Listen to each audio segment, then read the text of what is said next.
Installez-vous le plus confortablement possible. Fermez les yeux et posez votre attention sur votre respiration, sans chercher à la modifier, juste en l'observant.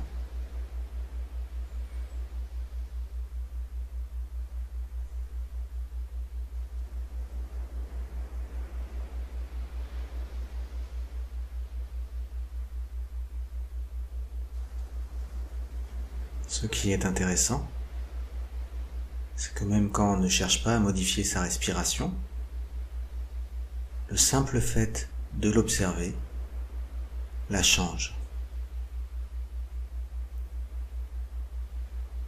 Souvent, son rythme devient plus régulier, plus naturel, plus doux.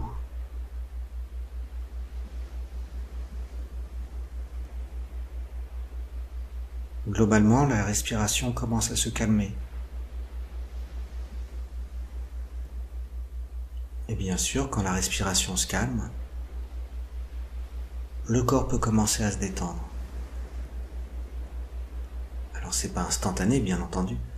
Vous ne rentrez pas en un claquement de doigts, dans un état de relaxation hyper profond.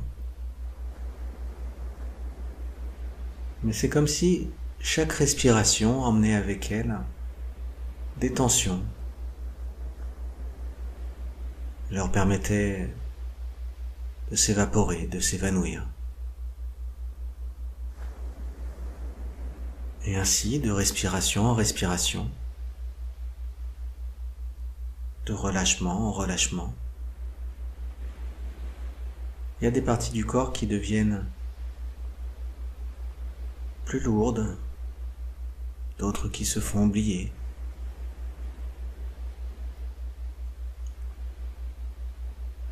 Une détente qui s'installe progressivement.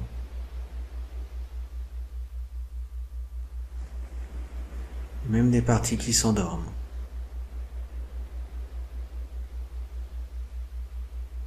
Et bien sûr, plus le corps est endormi, relâché et relaxé, plus notre esprit peut s'apaiser facilement. Parce qu'il y a un lien entre le corps et l'esprit.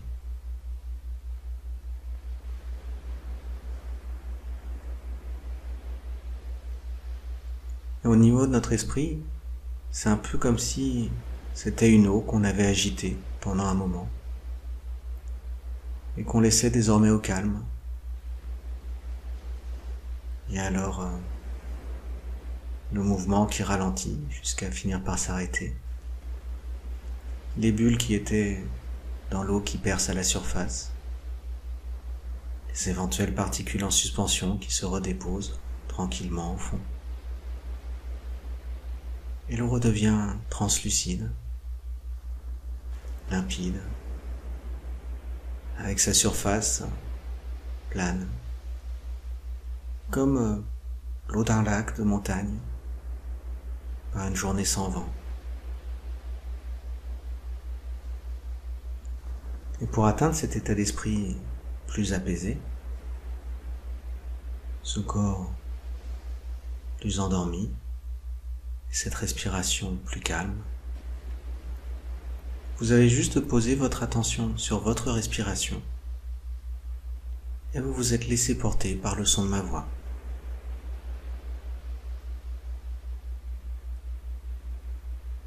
Pour profiter de cet enregistrement, pour rentrer encore plus profondément en état d'hypnose, c'est exactement la même chose.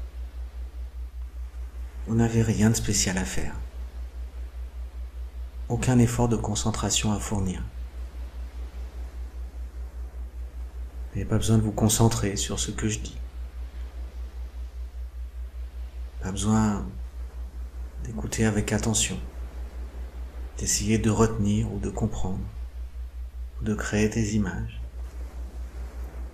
Laissez votre esprit faire ce qu'il a envie de faire. Si des images viennent, Laissez-les venir spontanément. Qu'elles soient en rapport, pas du tout en rapport avec ce qui vient d'être dit. Si vos pensées vagabondent, ou au contraire, restent posées sur ce que je suis en train de dire, dans tous les cas, c'est parfait. L'idée, maintenant, c'est que vous vous accordiez un instant de repos. Que vous vous posiez, tout simplement, en faisant confiance à cette part de vous-même que vous ne contrôlez pas, à cette part inconsciente qui gère vos émotions, vos envies, vos peurs, votre manière d'appréhender votre vie et de voir l'avenir. Parce que la vie, d'une certaine manière, c'est un peu comme un chemin sur lequel on avance. Derrière nous, il y a tout le chemin qu'on a fait jusqu'à présent, avec des changements de direction qui correspondent soit à des choix que nous faisons, parce que bien sûr nos choix déterminent notre trajet, mais également qui correspondent à des événements indépendants de notre volonté, qui ont une influence sur notre chemin de vie. Ce chemin, il y a des passages qui sont agréables, d'autres qui le sont moins, des parties lumineuses, des parties ensoleillées, des parties plus sombres. Des moments où ça nous demande des efforts, et des moments où c'est plus facile. Partie du chemin où ça monte et d'autres où ça descend.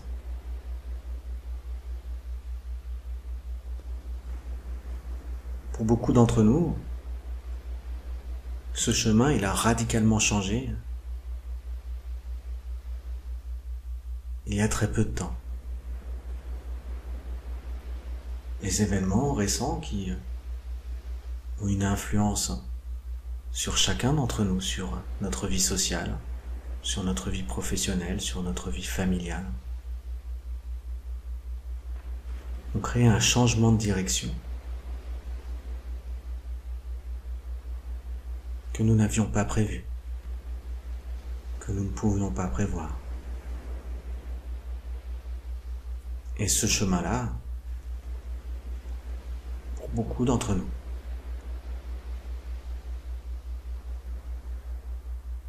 il est plus sombre que ce qu'il n'était avant, et il demande plus d'efforts.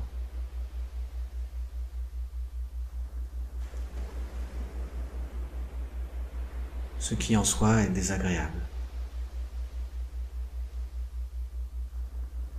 et qui peut bien sûr générer un certain nombre d'angoisses, de peurs.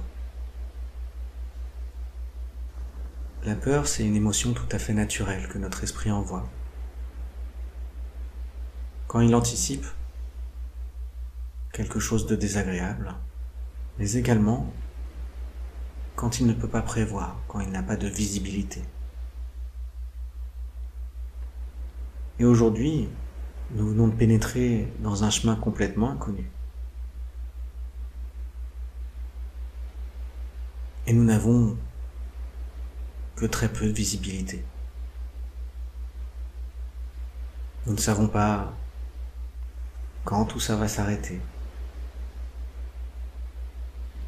Quelle sera la situation après? Comment nous allons pouvoir gérer les choses à un niveau personnel, à un niveau professionnel, à un niveau parfois financier? Il y a beaucoup de questions qui sont bien naturelles. Il y a des peurs qui sont compréhensibles. Mais peut-être qu'on peut se rassurer un petit peu, apporter un sentiment de sécurité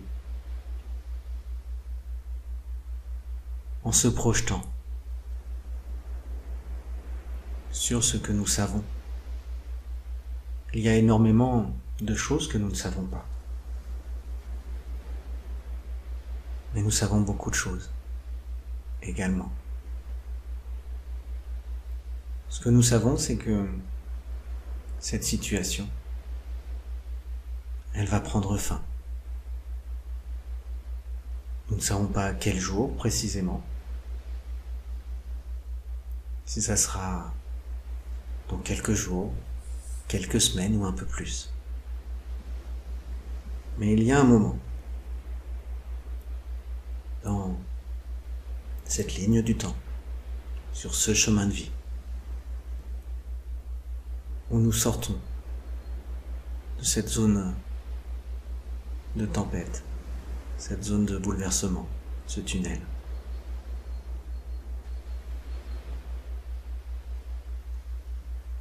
Bien sûr, on le sait tous, en tout cas on le pressent. Ce n'est pas parce qu'on est sorti du tunnel que tout va recommencer comme avant, exactement. Et tout comme il est possible de percevoir certains éléments positifs au sein de tout ce tumulte. On peut imaginer que la reprise progressive à un mode de vie plus normal, plus naturel, où le contact avec les autres sera à nouveau possible.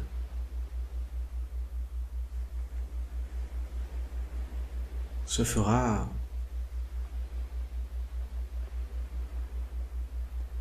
avec des gains, des choses que nous allons gagner, que nous n'aurions jamais eues si les choses avaient continué comme avant.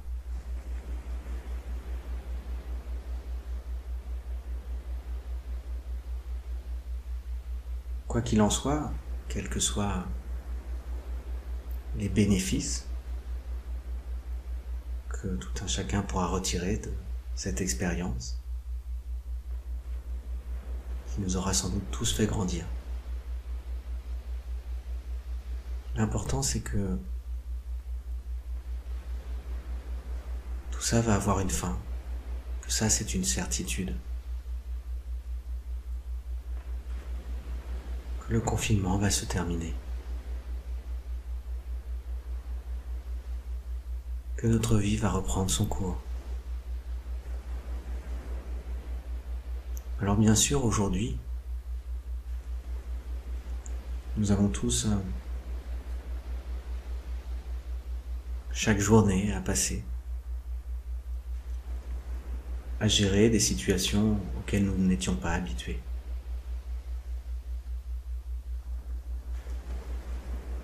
Et je sais que pour nombreux d'entre vous, et j'ai même envie de dire pour nombreux d'entre nous, il y a des moments délicats à passer, et qu'il est parfois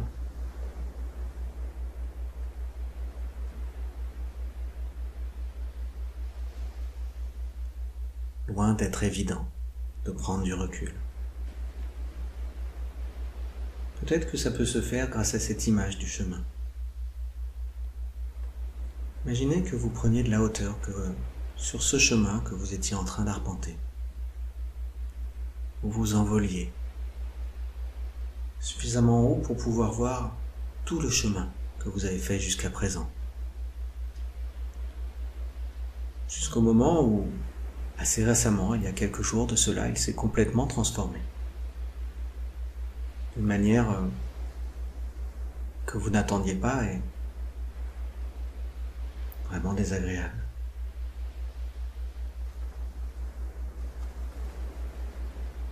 La manière dont moi je me représente les choses, c'est qu'il s'est comme rétréci, que mon horizon s'est rapproché, qu'il y a une perte de liberté.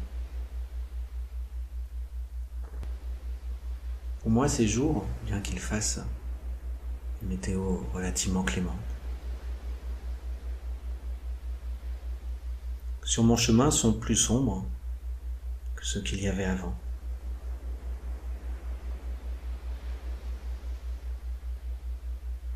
Mais je sais, quand je regarde plus loin sur le chemin, même si je n'y suis pas encore. Que tout ça va s'éclaircir. Il va y avoir un moment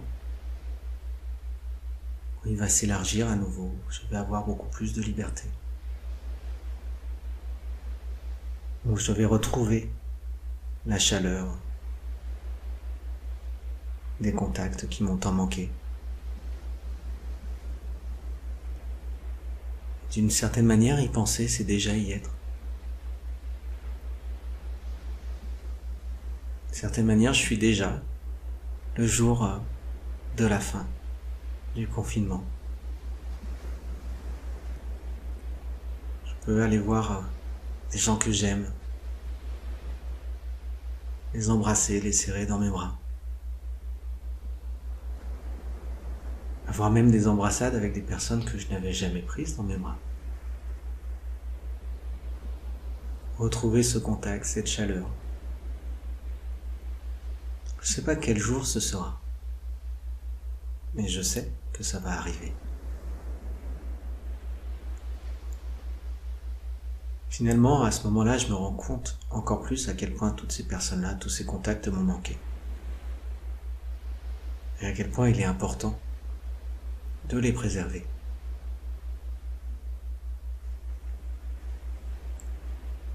Quel soulagement, quelle joie de sortir du confinement.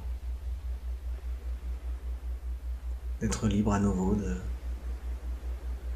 pouvoir revivre. Puis on est un mois après. La vie a repris son cours. Pas tout à fait comme avant, il y a des choses qui ont changé. J'ai l'impression qu'il y a quand même plus de solidarité maintenant qu'avant. Les gens sont moins isolés, il y a des nouvelles relations qui se sont créées, des liens qui se sont renforcés, et d'autres relations qui peut-être n'étaient pas aussi fortes, aussi importantes qu'on le pensait, qui se sont évaporées. C'est un retour à l'essentiel. Ça fait du bien. En un mois, le confinement, il est déjà loin.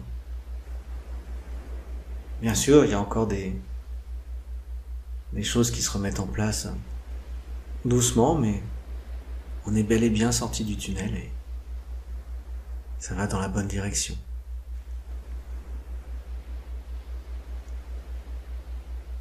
Et les mois passent. Ça fait 3 ans. 3 ans qu'il y a eu cet épisode. On est en 2023. Oui, je me souviens que ça n'a pas été marrant de passer ces semaines confinées. Je me souviens que j'avais assez mal vécu ça. Mais maintenant, c'est terminé. C'est du passé. Ça n'est pas en train de se produire maintenant. Tout va bien. Je suis en sécurité, je suis en liberté. Et tout va bien.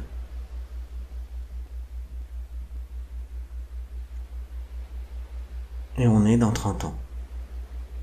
Ça fait 30 ans que ça s'est passé. C'est loin maintenant. Je me souviens pas de tout, hein, bien sûr.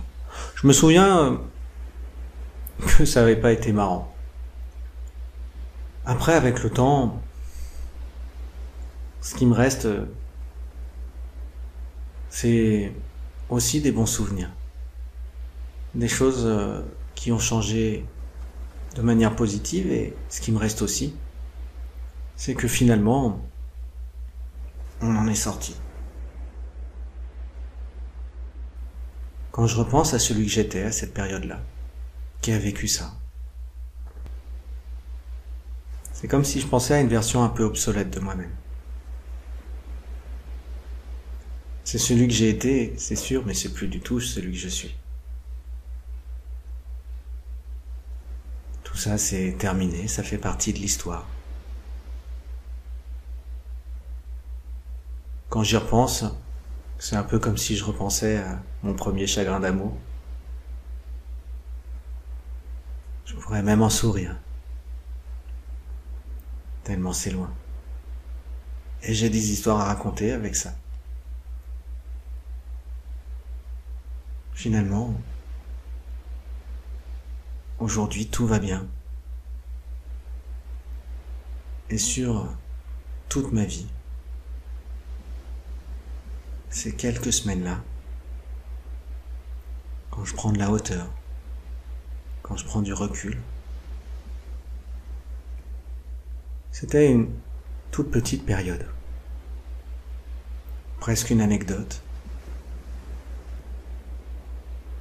Ça n'a pas été quelque chose de structurant dans ma vie, quelque chose de vraiment important.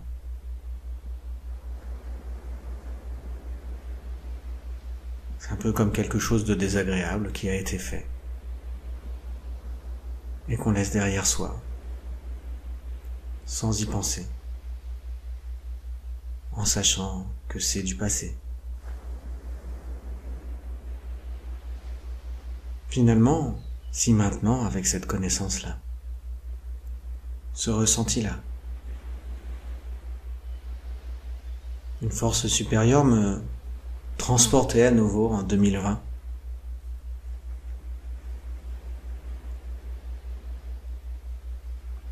me remettait dans mon logement avec les personnes avec lesquelles je suis. Moi, je saurais maintenant que c'est juste un mauvais moment à passer, que ça va pas durer,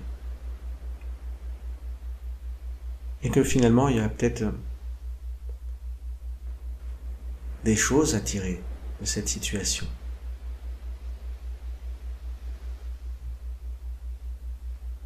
Qu'il y a peut-être des opportunités qui ne se présentent que maintenant.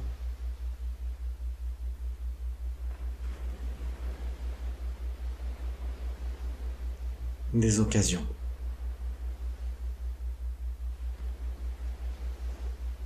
De vivre les choses différemment.